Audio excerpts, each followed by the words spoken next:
আসসালামু আলাইকুম এভরিওয়ান, কি অবস্থা সবার? আশা করি ভালো আছেন। আমিও ভালো আছি, আলহামদুলিল্লাহ। So welcome to the fifth lecture of prompt engineering series. So আজকের এই লেকচারটা অ্যাকচুয়ালি একটু বেশি স্পেশাল। কেন স্পেশাল? বিকজ এই লেকচারটা আমি ক্রিয়েট করছি আপনাদের ডিমান্ডে অথবা রিকোয়েস্টে।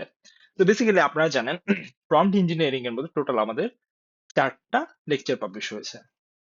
প্রথম লেকচারে আমরা কথা বলেছি প্রম্পট ইঞ্জিনিয়ারিং কি, এলএলএমস কি, জিপিটিস কি, টোকেনস কি, এগুলো নিয়ে।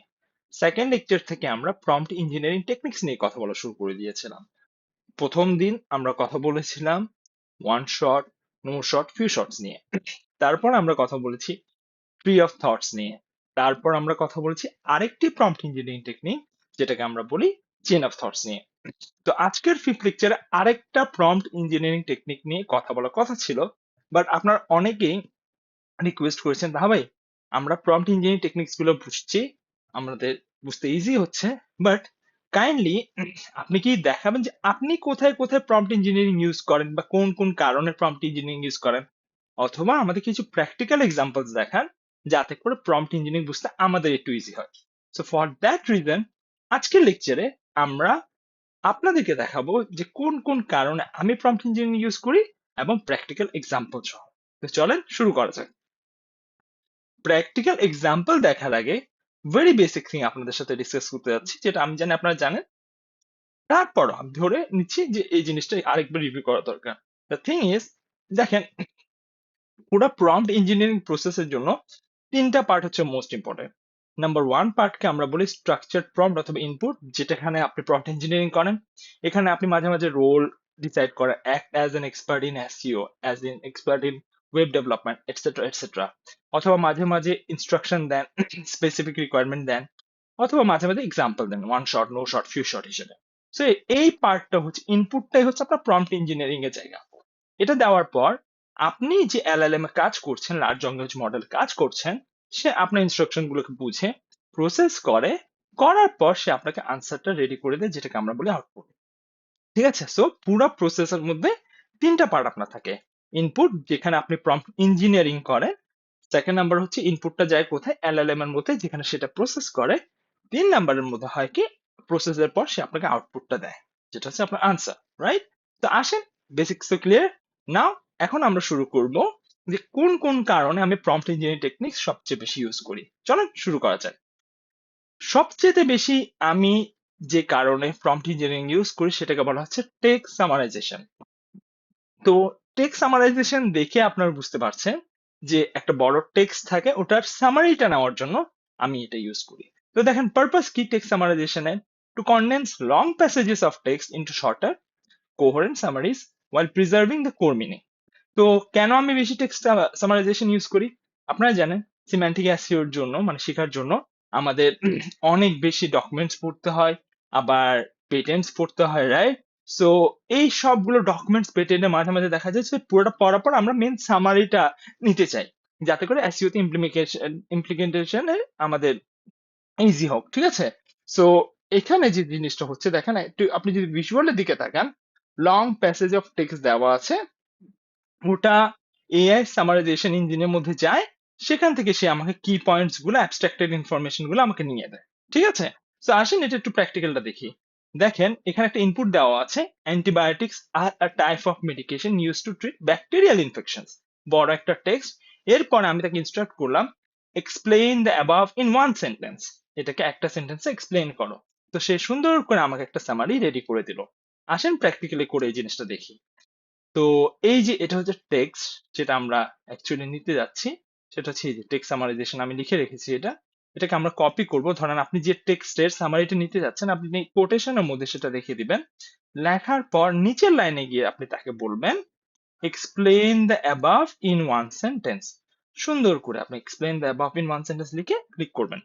তো এটাটা হচ্ছে আমাদের প্রম্পট ইঞ্জিনিয়ারিং এর প্রসেস হয়েছে। এখন আপনি যেটা পাইছেন সেটা হচ্ছে আমাদের কি, আনসার বা আউটপুট। তো এটা ইনপুট ছিল, ব্যাক এন্ডের মধ্যে এটা প্রসেস হয়েছে, তারপর এখানে আউটপুট চলে আসছে। তো দেখেন একটা বড় একটা টেক্সটকে সে, প্যারাগ্রাফকে সে কি করে ফেলেছে, একটা সেন্টেন্সে নিয়ে এসেছে।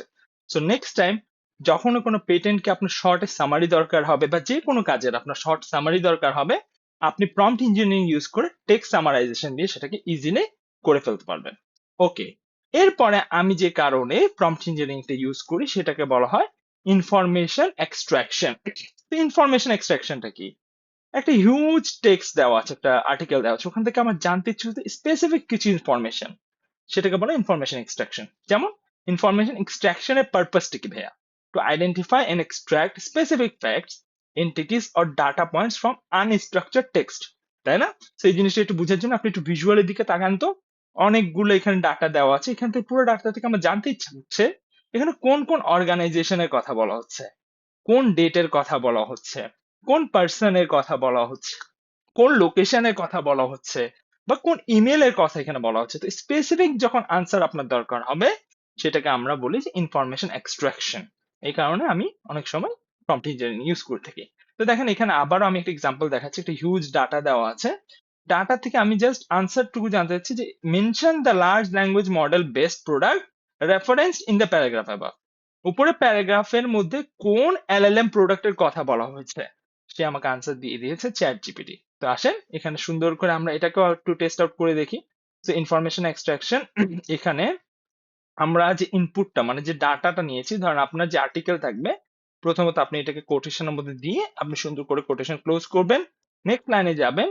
আর আপনার যে কোয়েশ্চেন থাকবে, আপনি যেটা জানতে চাচ্ছেন, যেমন আমি এখানে জানতে চাচ্ছি mention the large language model based product reference in the paragraph above. আমি যে কোশ্চেনটা যেটা আমি জানতে চাচ্ছি সেটা আমি এখানে দিয়ে দিলাম। আমি এই যে ইনপুট দিলাম, প্রসেস হচ্ছে, এখন আউটপুটটা চলে আসবে। তো দেখেন সে সুন্দর করে বলে দিচ্ছে ইজ চ্যাট জিপিটি। তো কখনো যদি আপনার একটা বড় একটা প্যারাগ্রাফ থেকে অথবা বড় একটা আর্টিকেল থেকে স্পেসিফিক ইনফরমেশন এক্সট্রাক্ট করতে হয়, তার এই ওয়েতে আপনি প্রম্পট ইঞ্জিনিয়ারিং ইউজ করে ইনফরমেশন এক্সট্রাক্ট করতে পারবেন। ওকে, 3 নাম্বার যে কারণে আমি প্রম্পট ইঞ্জিনিয়ারিং সবচেয়ে বেশি ইউজ করি সেটা হচ্ছে বলা হয় কোয়েশ্চেন আনসারিং। তো কোয়েশ্চেন আনসারিং দেখে আপনি বুঝতেছেন একটা কোয়েশ্চেনের আনসার আমি খুঁজতে যাচ্ছি। তো দেখেন পারপাসটা কি? To answer question strictly based on the provided context. Specific কনটেক্সটে আমি যে আনসারটা খুঁজছি সেটার উপর ভিত্তি করে minimizing hallucinations and unsupported assumptions. মানে আপনারা অলরেডি জানেন এলএলএম অনেক সময় মানে কখনো বলে না যে এটা পারবো না। সে যখন কোনো একটা আনসার পায় না তখন সে নিজের মতো করে ক্রিয়েট করতে চায়, আর যখন নিজের থেকে ক্রিয়েট করতে যায় তখন গিয়ে সে আপনাকে ভুলভাল আনসার দেয়। তো দেখেন কোয়েশ্চেন আনসারিং এর মধ্যে আপনাকে যদি এক্সাম্পল দিই, আপনি আমার ইনস্ট্রাকশনটা দেখেন, প্রম্পটটা দেখেন। Answer the question based on the context below, keep the answer short and concise, respond unsure about answer if the answer cannot be determined. আমি তাকে বলে দিচ্ছি তুমি কনটেক্সটটা এই প্রসঙ্গটা পড়বা, পড়ার পরে তুমি আমাকে যে কোয়েশ্চেনটা তোমাকে করছি সেটাকে শর্ট এবং কনসাইজ একটা আনসার দিবা। যদি তুমি ওই আনসারটা খুঁজে না পাও তাহলে আমাকে কি বলে দিবা, আনশিওর অ্যাবাউট দ্য আনসার। তাহলে আমি এখানে তার হ্যালুসিনেট করার বা নিজে থেকে ভাবার বা অন্য একটা আনসার দেওয়ার অপশনসটা অফ করে দিলাম।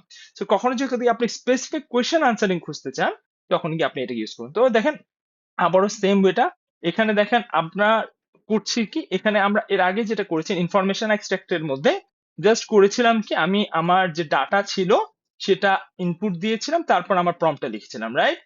কিন্তু এখানে কোয়েশ্চেন আনসারিং এ ইনফরমেশন এক্সট্রাক্ট থেকে একটা স্টেপ বেশি করতে হয়। সেটা কি? প্রথমে আপনি আপনার কি করবেন, ইনস্ট্রাকশনটা দিবেন, তারপরে আপনি আপনার ডাটাটা দিবেন, তারপর আপনি আপনার কোয়েশ্চেনটা দিবেন। মানে বেশিরভাগ ক্ষেত্রে আপনার ইনফরমেশন এক্সট্রাকশন আর কোয়েশ্চেন আনসারিং এর মধ্যে কি কনফিউজড হয়ে যান। তো কনফিউশনটা দূর করার জন্য আমি আবারও বলছি, ইনফরমেশন এক্সট্রাকশনের টোটাল দুইটা স্টেপ। আপনি আপনার ডাটাটা দিবেন যেখান থেকে আপনি আনসার খুঁজছেন, আর আপনি আপনার কোয়েশ্চেনটা করবেন, ইনফরমেশন এক্সট্রাকশন শেষ। কিন্তু কোয়েশ্চেন আনসারিং এর মধ্যে স্পেসিফিক আপনি ইনস্ট্রাকশন দিবেন, তারপর আপনার ডাটা দিবেন, তারপর আপনি আপনার কোয়েশ্চেন দিবেন। যেমন আমি এখানে ইনস্ট্রাকশন করে দিয়েছি যে তুমি শর্ট এবং কনসাইজ থাকবা, তারপর আমি তাকে আমাকে কনটেক্সটটা দিয়ে দিয়েছি, তারপর আমার যে কোয়েশ্চেন ছিল what was O K T three originally source from সেটা দিয়েছি। আই হোপ সো আপনারা এটা বুঝেছেন। চলেন এটারও একটু আমরা এক্সাম্পল দেখি। তো প্রথমত আমরা সেটাকে কি করব, এই যে ইনস্ট্রাকশন যেটা তাকে আমরা এই ইনস্ট্রাকশনটা দিব। এই যে এখানে আমরা দেখেন ইনস্ট্রাকশন দেওয়ার পর অবশ্যই আপনাকে নেক্সট লাইনে আসতে হবে। নেক্সট লাইনে গিয়ে আপনি কোটেশনের মধ্যে আপনি যে ডাটা আছে সেই ডাটাটা সেটা আপনি তাকে দিয়ে ফেলবেন। ডাটাটা দেওয়ার পরে ধরেন কোটেশন শেষ, তারপর আবার একটা লাইনে এসে আপনি কি করবেন, আপনার যে কোয়েশ্চেন যেটা আপনি জানতে চাচ্ছেন সেই কোয়েশ্চেনটা আপনি তাকে দিবেন। ঠিক আছে, এই যে কোয়েশ্চেনটা আমি এখানে দিয়ে দিলাম, দেখেন সে তার আনসারটা টু দা পয়েন্ট আপনাকে দিয়ে দিবে, মাইস থেকে যে সে পেয়েছিল সেটা আপনাকে দিয়ে দিয়েছে। আবার বলছি, ইনফরমেশন এক্সট্রাকশন এবং কোয়েশ্চেন আনসারিং, কনফিউজ হওয়ার কিছু নেই। ইনফরমেশন এক্সট্রাকশনের মধ্যে আপনি ডাটাটা দেন, যেখান থেকে আপনার আনসারটা দরকার, কোয়েশ্চেনটা করেন, শেষ, ইনফরমেশন এক্সট্রাক্ট হয়ে যাবে। কিন্তু কোয়েশ্চেন আনসারিং এর মধ্যে আপনি প্রথম ইনস্ট্রাকশনটা দেন, তারপর ডাটা দেন, তারপর কোয়েশ্চেন করেন। আবারও বলছি, ইনফরমেশন এক্সট্রাকশনের দুইটা part, data, question. Question answering এর তিনটা part, instruction, data, question. I do hope so আর কোনো কনফিউশন থাকবে না। ওকে, তারপর এটা আমার অনেক বেশি মজা লাগে, টেক্সট ক্লাসিফিকেশন।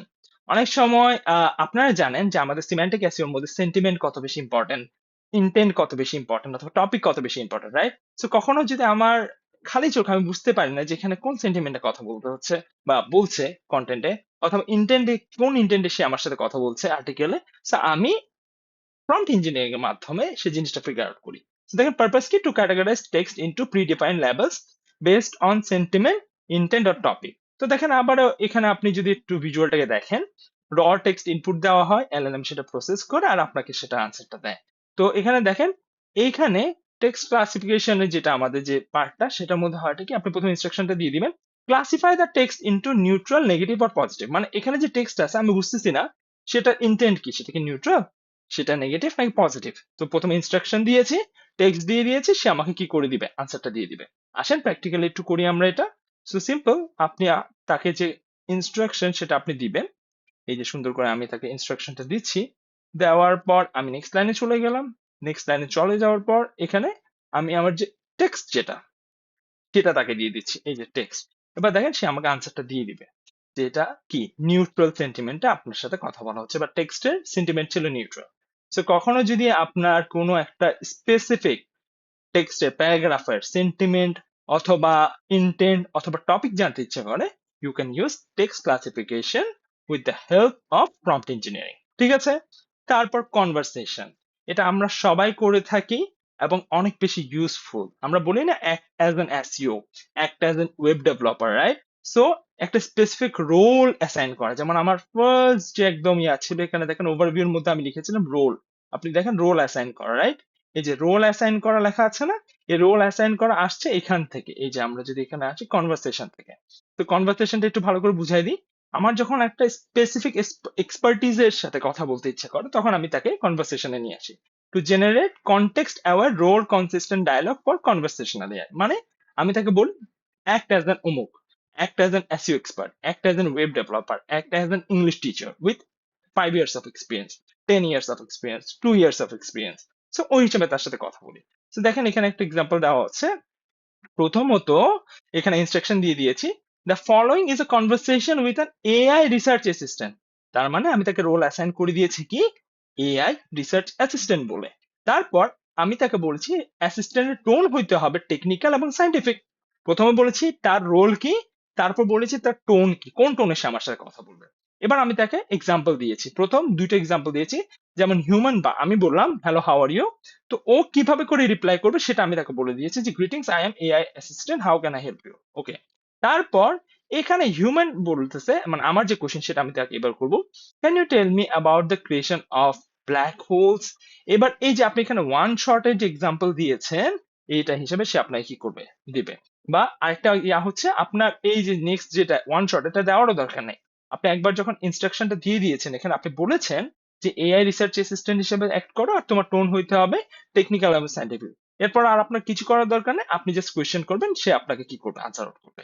তো কনভারসেশন অনেক বেশি ইম্পর্ট্যান্ট একটা ওয়ে, যেটার মাধ্যমে আপনি আপনার প্রোডাক্টিভিটি বা আনসার্স গুলো প্রপারলি পেতে পারেন।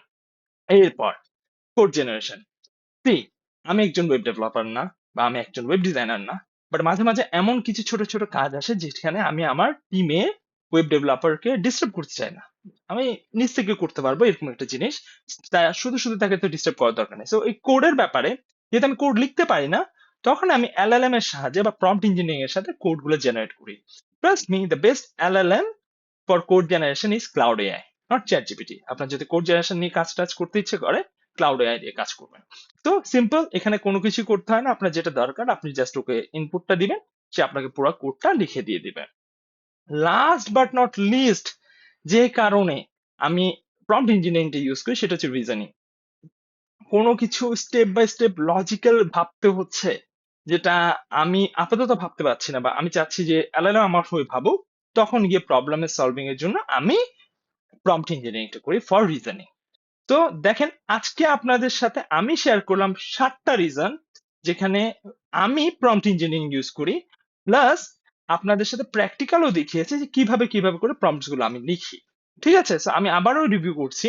যে যে কারণে আমি প্রম্পট ইঞ্জিনিয়ারিং ইউজ করি সেগুলো হচ্ছে টেক্সট সামারাইজেশন, ইনফরমেশন এক্সট্রাকশন, তারপর হচ্ছে আমাদের কোয়েশ্চেন আনসারিং, টেক্সট ক্লাসিফিকেশন, তারপর হচ্ছে কনভারসেশন, তারপর হচ্ছে code generation, and last but not least reason. এই 7টা কারণে মেনলি আমি ইউজ করি প্রম্পট ইঞ্জিনিয়ারিং। তো কমেন্ট সেকশন অবশ্যই জানাবেন যে আপনি কোন কোন রিজনের প্রম্পট ইঞ্জিনিয়ারিং ইউজ করেন, প্লাস আপনাদের অ্যাকচুয়ালি কি এই ডাটাটা মানে এই শীটটা এই স্লাইডটা দরকার।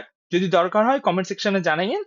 যদি 20টা কমেন্ট থাকে তাহলে আমি অবশ্যই আমাদের ডেসক্রিপশন বক্সের মধ্যে এইগুলা লিঙ্ক আউট করে দিবো। আমি অ্যাকচুয়ালি বুঝতেছি না যে অ্যাকচুয়ালি আপনাদের কি এই স্লাইডটা বা এই শীটটা দরকার কিনা। তো যদি 20টা কমেন্ট আসে তাহলে ইনশাল্লাহ আমি ডেসক্রিপশন বক্সের মধ্যে এটা দিয়ে দিব। আজকে এতটুকু। ইনশাল্লাহ নেক্সট আপনাদের লেকচারটা আসবে আরেকটা প্রম্পট ইঞ্জিনিয়ারিং টেকনিক নিয়ে। তো ইনশাল্লাহ টিল দেন ভালো থাকবেন। লেকচারটা কেমন লাগছে অবশ্যই জানাবেন। খুব তাড়াতাড়ি দেখা হচ্ছে। আল্লাহ হাফিজ, সালাম আলাইকুম।